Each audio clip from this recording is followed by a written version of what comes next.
Tahu nggak sih kalian, kalau ternyata jenazah-jenazah yang ditemukan di lokasi tertentu dengan kondisi yang sudah tidak bisa dikenali atau tidak bisa diidentifikasi, itu akan diberikan nama Mr. X atau Miss X pada batu nisan mereka. Nah, kali ini gue bakal menceritakan pengalaman pribadi gue waktu gue lagi main ke salah satu makam Mr. X yang ada di daerah Sidoarjo.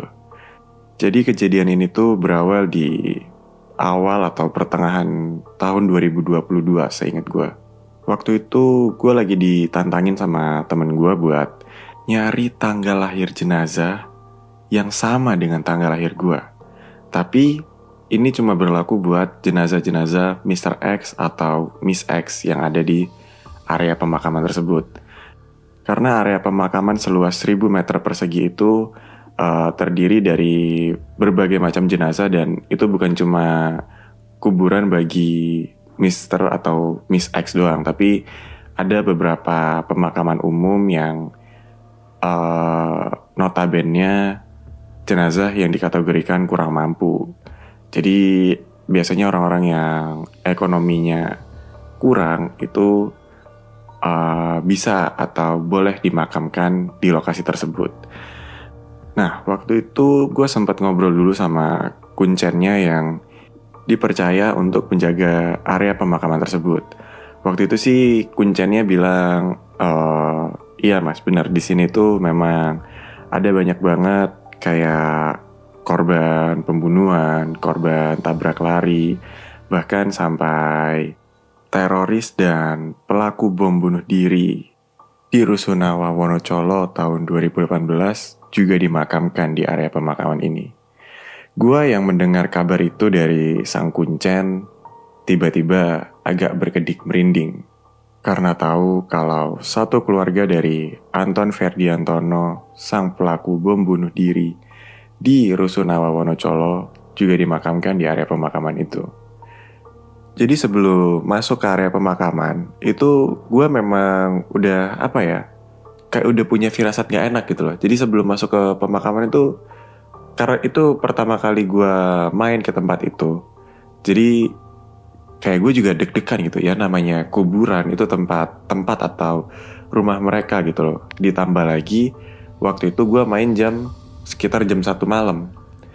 Jadi waktu ke situ itu gue gak langsung berhenti di depan area pemakaman, tapi kayak gue sengaja lewat sekali atau 3 kali seingat gue. Pokoknya gue bener-bener baru pertama kali nggak sepede itu buat masuk ke lokasi angker, karena memang mungkin konteksnya ini pemakaman angker ya.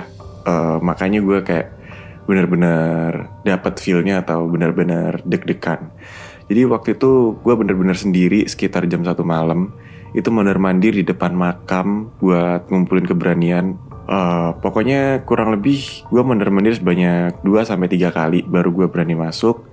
Terus gue cari dulu kuncennya, karena gue sendiri waktu itu. Jadi gue bener-bener harus cari backup gitu loh, takutnya gue kenapa-napa kan. Begitu gue udah ketemu sama kuncennya, gue ngobrol-ngobrol, gue kasih tahu kalau gue mau ngelakuin challenge di situ. Akhirnya sama kuncennya dibolehin, tapi nggak boleh lebih dari 1 jam.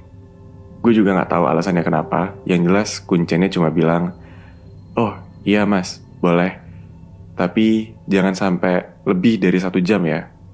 Kalau masnya udah merasa melakukan aktivitas itu selama 1 jam, langsung balik ke saya buat kita netralisirkan ya mas. Kita bersihin bareng-bareng di pondok saya. Jadi waktu itu gue bener-bener gak berani melanggar aturan dari si kuncen ini. Begitu udah diwejangi gitu, gue langsung jalan sendiri. Bener-bener jalan sendiri. Jadi skema pemakamannya itu simple sebenarnya. Cuma pohon-pohon biasa, kuburan-kuburan yang kurang tertata rapi menurut gue ya. Jalannya juga sempit-sempit gitu, cuma terbagi dari 2 sisi. Jadi ada jalan setapak di tengah gitu, terus ada kuburan sebelah kanan dan kuburan sebelah kiri ya simpelnya. Gue juga bingung itu membedakan apa atau memang begitu gitu loh. Tapi yang jelas pemakaman dari Miss atau Mr. X ini lokasinya jauh banget dari pintu masuk dan itu ada di ujung sebelah kiri. Jadi waktu itu gue langsung aja jalan ke belakang menuju ke lokasi makam Mr. dan Miss X ini. Memang waktu dari pintu masuk ke belakang itu masih biasa aja. Tapi begitu gue masuk ke area pemakaman Mr. X, itu hawanya mendadak beda. Dari yang di depan itu dingin, tiba-tiba waktu masuk ke belakang itu jadi panas. Dan waktu proses gue nyari tanggal lahir gue, itu benar-benar kacau. Kacau banget. Banyak banget gangguan yang gue temuin di situ. Dari dari leher gue yang ditiup, terus kayak suara-suara itu memang bukan untuk pertama ya, untuk di awal itu bukan suara-suara yang begitu jelas, cuma kayak suara-suara angin biasa. Tapi menurut gue ya, selain kita lagi berkendara, angin itu menurut gue bakal kecil banget kemungkinan untuk bisa terdengar gak sih? Kayak kalau kita lagi nyetir motor atau bawa mobil tapi jendelanya terbuka, itu kan wajar gitu, karena kita lagi berakselerasi melawan angin. Tapi ini kan kita cuma jalan biasa. Kita cuma jalan biasa dan angin juga bukan angin yang waktu hujan atau lagi badai. Jadi kayak hampir nggak mungkin nggak sih suaranya bakal terdengar gitu loh. Waktu itu gue lupa ada berapa baris makam Mr. X, tapi yang jelas itu memang banyak banget dan gue harus nyari satu-satu dan harus menyenteri satu-satu batu nisan.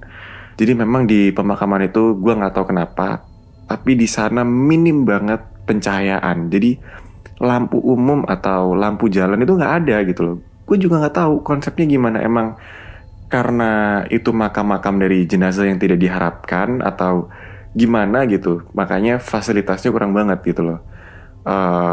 Akhirnya gue harus nyenterin satu-satu dan di baris pertama gue aman, tapi di situ gue udah keringet dingin karena gue bener-bener ketakutan. Jujur ini gue dendam abis sama yang ngasih challenge ini ke gue, tapi karena waktu itu kebutuhan konten juga, akhirnya kayak ya udah gitu, it's okay. Di baris pertama masih aman-aman aja. Di baris kedua itu gue udah mulai nggak fokus, mungkin karena gue ketakutan gitu ya. Gue waktu itu masih positive thinking. Waktu gue nyenter itu gue lihat di batu nisan itu kayak ada rambut. Gue masih di situ, gue masih positive thinking, mungkin bayangan gue kali ya, karena kan rambut sama bayangan sama-sama hitam kan ya, cuma bedanya kalau rambut ada kayak garis putus-putusnya gitu. Cuma waktu itu gue bener-bener positive thinking, gue tetap fokus, nggak mau ngeblank.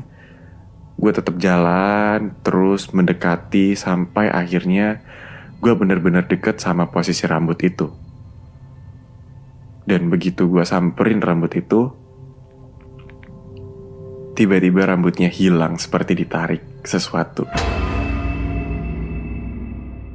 Jadi kalau bayangan itu hilangnya kan hilang redup, bukan hilang ditarik. Kalau ini bener-bener hilang ditarik. Di situ gue udah ngeblank. Di situ gue langsung ngeblank kayak, wah ini bukan bayangan. Ini pasti bukan bayangan, gak mungkin ini bayangan. Dari situ kayak gue udah pelin-pelan nih, udah maju mundur nih, ngelanjutin apa enggak ya. Tapi akhirnya gue masih mutusin buat ngelanjutin. Dan setelah rambut itu gue lanjut jalan ke baris ketiga. Di baris ketiga ini di awal gue tetap nggak mengalami apa-apa. Sepengalaman gue ya, yang gue ingat itu setiap kali gue mendekati tembok itu ada aja kejadian janggal yang gue alamin. Jadi kalau masih di pinggiran jalan gitu masih aman-aman aja, tapi semakin gue masuk ke pinggir, ke dalam gitu, ke deket tembok, itu makin parah gangguannya. Dan semakin ke belakang itu semakin parah lagi. Jadi setelah rambut, di baris ketiga gue langsung disambut oleh tawa Kunti. Kayak apa ya, deket-deket sama lokasi rambut itu, tapi di belakangnya gue nyenterin, masih nyariin tanggal lahir gue dengan sabar dan sedikit ketakutan ya. Bukan sedikit, itu udah ketakutan parah gue. Gue bener-bener diketawain sama Kunti. Kayak tiba-tiba hihihi, kayak gitu doang. Tapi bener-bener sepersekian detik gitu loh. Cepet banget kejadiannya. Nggak yang ketawa panjang gitu. Dan suara Kuntinya itu jauh. Jauh banget. Mitosnya kalau suara itu jauh berarti mereka lagi deket. Kalau suaranya dekat berarti mereka lagi jauh. Nah, waktu itu suaranya memang deket banget. Makanya gue makin parno gitu loh. Akhirnya gue gak nerusin buat mepet sampai tembok. Tapi gue langsung skip ke barisan keempat. Nah, di barisan keempat inilah akhirnya gue menyerah. Karena di barisan keempat ini gue juga gak tahu ya. Mungkin karena di area kuburan ini memang isinya jasad-jasad yang kacau menurut gue. Jasad-jasad yang kurang beruntung. Kayak mulai dari korban tabrak lari, korban pembunuhan, teroris, bahkan sampai pelaku-pelaku bom bunuh diri, semuanya dimakamkan di sini. Jadi menurut gue wajar-wajar aja kalau angkernya itu agak ekstrim di sini gitu loh. Di baris keempat ini gue dikasih lihat beberapa penampakan dan interaksi yang menurut gue parah banget. Jadi waktu itu gue baru masuk, gue langsung dapat interaksi dan beberapa penampakan yang menurut gue gak masuk akal kalau untuk dilakukan atau dirasakan seorang diri ya waktu itu. Jadi begitu gue masuk ke baris keempat ini, belum gue langsung dengar suara suara langkah kaki yang makin mendekat ke gue. Jadi kalau langkah kaki seorang diri kan ya kita cuma bisa dengar satu langkah kaki gitu. Tapi ini dua, dan langkah kaki yang satu lagi tuh berlawanan arah. Jadi satu lagi tuh dari arah tembok, dari arah ujung. Sedangkan area itu sepi atau gelap banget gitu loh. Kalau pakai mata telanjang itu bener-bener samar, asli samar banget, nggak kelihatan karena memang sejauh itu jaraknya. Nah waktu itu gue udah mulai masuk tengah nih. Waktu gue masuk tengah itu bener aja ada tiba-tiba ada apa ya, suara cewek. Kira-kira suara ceweknya kayak gini.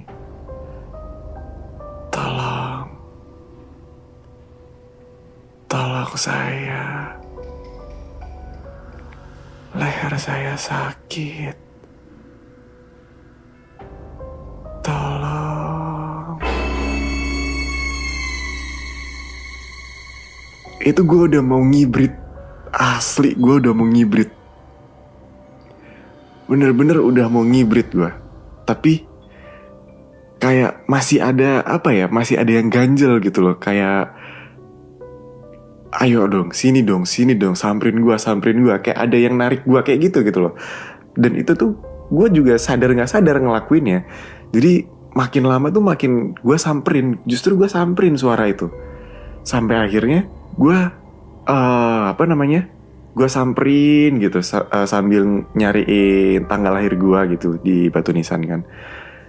Makin deket ke tembok itu gue mencium bau busuk banget baunya, kayak bangkai tikus, tapi bangkai tikus yang basah, tau gak sih? Busuk banget baunya. Gue samperin lagi, makin deket, gue senterin ke arah tembok. Itu di situ ada yang berdiri. Ada yang berdiri. Itu kaki, bener-bener kaki putih, kotor kakinya. Bener-bener ada yang berdiri dan itu masih ngadep tembok. Gue senterin terus. Gue cuma bisa diem gitu, nge-freeze. Bener-bener gue nge-lag sambil gue senterin gitu. Tiba-tiba kakinya mulai berbalik gitu. Yang satu mulai berbalik.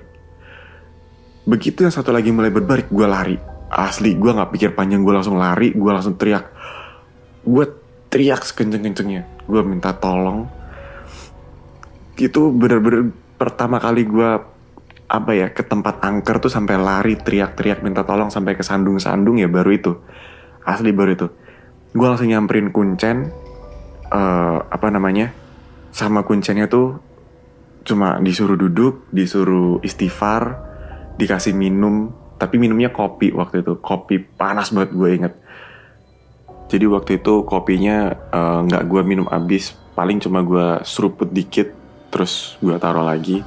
Waktu gue cuma seruput dikit, itu kuncinya langsung bilang, Alhamdulillah, berarti kamu belum sempat ditempelin atau belum sempat ada yang mau masuk ke raga kamu gitu loh. Gue di situ udah lemes asli, gue nggak mikirin sampai ke situ. Gue bener-bener nyari apa namanya, nyari selamatnya aja gitu loh. Akhirnya sama kuncennya itu dinetralisir, dibersihin. Terus setelah dibersihin gue diajak ngerokok dulu, kayak apa namanya, nenangin pikiran gitu, baru dibolehin pulang. Jadi singkat cerita, akhirnya gue pulang itu sekitar jam 4 atau setengah 5 abis sholat subuh gitu. Pokoknya gue bener-bener belum berani pulang waktu itu karena takut celaka. Posisi lokasinya juga agak jauh dan rawan lokasinya waktu itu. Karena kuncinya bilang di daerah situ memang sering banget terjadi kecelakaan. Gue juga nggak tahu kenapa gitu, tapi kuncinya bilang sih kayak hampir tiap minggu itu ada aja kejadian kecelakaan di situ. So mungkin that's it cerita gue malam ini. See you and goodbye.